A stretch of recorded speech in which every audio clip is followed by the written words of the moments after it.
Well,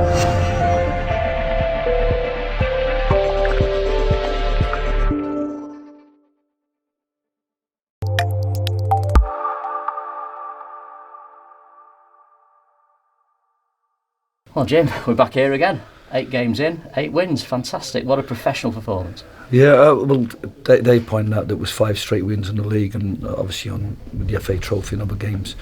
But yeah, and in many ways, I always felt this was going to be the more difficult task, and that's new manager, full-time players, a kind of the motivation and a reaction you normally get from a new manager. So it was going to be a tough game, and I think the lads found it really, really hard. It was a tough game, but again, it was a challenge that they were ready for, and they rose above. Matty Warburton at the moment completely unplayable, isn't he? Well, you could argue that he can be defended against and that, but no, he's really enjoying his football at the moment. I wouldn't say he's unplayable, but at the moment his movement, the modern game now is gone are the days of 3 lines. There's 4 lines, and I think what's been sort of enjoyable to watch in our teams at the moment, that you don't see them lines, you see people moving from one line to the next, and Warby's build-up play with the midfielders was good, and then his connection with the attackers was really good, and if he gets a chance he's going to score. Really, really pleased for him. He'd have enjoyed last week's goals, but this is a meaningful hat-trick. To score against a full-time side at Edgeley Park is a massive compliment to his ability. Sam Walker obviously returned to the starting 11 in the absence of Paul Turnbull. How do you feel he did, and obviously how's Paul? Sam did really well, really pleased with him. Again, it was a difficult game. We didn't seem to, because of the nature of the competitiveness in midfield, because they seemed to start off with what looked like a diamond. Obviously wanted to try and they played a back 4. They played 2 up top, and then in midfield I wasn't sure. It looked like maybe 1 defensive player to look after Warby, and then 3 attacking players. So we weren't able to play through midfield. So it was a game where we really just needed to work really hard and make sure that they didn't outnumber us. And I thought Sam and Jordan did a really good job. Paul's obviously felt, I think it was the Bradford game, I took him off as a precaution, and he rested, and he was okay for the Truro game. And then, but he's been feeling it, so I thought I didn't want to risk anybody. And Sam, especially when you got some of Sam's quality, he's had a fantastic season, and he slotted in, and in many ways we didn't look weak for it. So it just shows you how strong the squad is at the moment. You did let a goal in today, of course. Your first goal that you conceded in open play for 17 hours. But you're probably not happy about it. But it's a terrific tribute to your defenders that it's 17 hours without conceding like that. Well, yeah. I mean, look, how can I pick negatives with our players at the moment? And Ben's fuming, but he can't do anything about that. And the nature of the goal was really poor, and it just sort of like reminds everybody about how we had a set play at one end. That's right. We haven't beaten their whole man, which is John Parker. Yeah. You should be able to get it over him and cause a little bit of mayhem in the box, and maybe that's a bit of tiredness from Adam, or the fact that he hasn't been taking those set plays for a while. And the next minute then he switched off, and it was a good goal from their perspective. They worked the little in and out routine really well, and the lads, nothing we could do about that. But what was really impressive today, because we've been concerned, I remember going back when we broke the Football League record and we had 9 wins in a row with 9 clean sheets. I went to Barnet and went 1-0 up, and I thought, wow, we could make it 10. And then we conceded, and it was like everything went flat, and we suddenly sort of imploded a little bit, and all the adrenaline, all the emotion suddenly, and then we lost that game. And I thought it was always going to be a challenge on this particular run to see how we reacted to the goal. And so you normally start these interviews with what pleased you most, and the thing that pleased me most about today's game was that they scored, and we kicked off brilliantly. Truro last week kept kicking the ball out of play. We want to play from the kick-off. Darren Stevenson was really positive, and we end up scoring within seconds of their goal. So what a response. There's me worried about how we'd react to conceding a goal, and whether we'd go flat and whether it'd give them a lift. And then bang, we've gone up the other end and scored and kept that 2-goal cushion. One of the secrets, obviously, of the success in recent weeks has been the form of Jamie Stott. I know technically it's the last day of his loan spell. I understand, though, you've extended it, albeit for a short period. Is that right?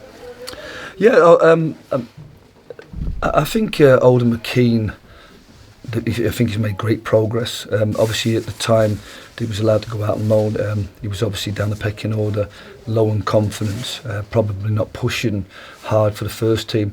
I think since he's come here, I think he's grown. He's a good player, and all sometimes young players need is just to find a good fit for them and grow as a player and grow in confidence. And obviously our current record would be quite impressive for both the Oldham scouts and in terms of stats. You know, you can't not be pleased with Jamie's contribution here, whether you're a Stockport fan or an Oldham scout. Now they are keen to get him involved here, and that is subject to obviously the situation with their own centre halves. They've recently signed one, they've got interest in others, and it's a difficult one, but they're in the cup next week, and with Jamie being cup tied, they've obviously extended the loan, which means he'll be available for Tuesday and Saturday, and thereafter that then we possibly could lose Jamie, but Jamie wants to play for Oldham. He loves playing for Stockport, and if he can't play for Stockport, it'd be because he's playing for Oldham. So we'll just see how that thing develops over the next couple of weeks, and we've obviously thankful to Oldham, not just giving us Jamie for such a long period, but also allowing us to continue the loan and sort of search now for a formula to make sure that that's a hold that doesn't concern us. There's some good left centre backs out there. We've got some good options within the group. When Jamie got injured at Chorley, I think Dan Cowan stepped in and did a great job at Curzon, did a great job at the Oval, where we won without Jamie. So and we've got Jordan Keane, who was player of the year at Boston at left centre back, and that's probably one of the thinking behind making sure that Paul Turnbull's fully fit when Jamie goes back, so that we have the likes of Sam and Paul if we decide to use Jordan as a centre half. But these are things that we don't really need to worry about too much, but that's the work that I do behind the scenes. Obviously we'll just come in on Monday and be as professional as we can and prepare for Leamington. They're not on a great run, but it's still going to be an extremely tough game on the back of the effort and energy we expended today. Would you expect to have Paul Turnbull back Tuesday, or is that maybe a game too soon? No, well he recovered really well from, I think we've got a greater chance with him missing today's game. The question is, with everybody fully fit, we've come out of today's game injury free, and I think that was another thing that was really pleasing about today. We're playing a team that's full time, a lot of experienced players, a lot of good athletes, and we finished the game really strong. So what we're doing at the moment, our current structure seems to be a match for full time sides. Obviously, and you want to keep players, and even our part-time players are doing really well. So it's a real conundrum for us now going forward about the balance between full-time and the hybrid that allows us to keep some quality part-time players. So that was another positive about today. But the lads put a lot of effort, a lot of energy, stretched every muscle and ligament, and hopefully we've got everybody fully fit going into Tuesday, including Paul Turnbull. Frank will have recovered fully from his illness, so healthy at the moment, but I can't commend the professionals and players enough. Well, you're up to second, and there's no manager of the month curse either, which is great, isn't it? No, but I don't really like the tag manager month. Going back, we talked about it. I don't know publicly, but we got 9 wins. 9 clean sheets, and I still didn't get it, because they gave it to the team that played sort of more games than us and had one more point. But last month, Alan Armstrong, Liam Watson had tremendous months. And what about what's happening at Curzon at the moment? What a fantastic turnaround there, 4 wins in a row. So I'm not really bothered about my own accolades.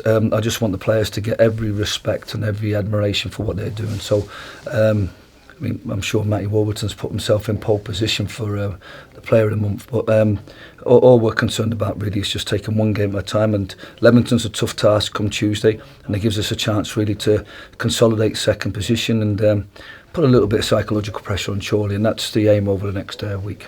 Fantastic win today, congratulations. Thanks very much.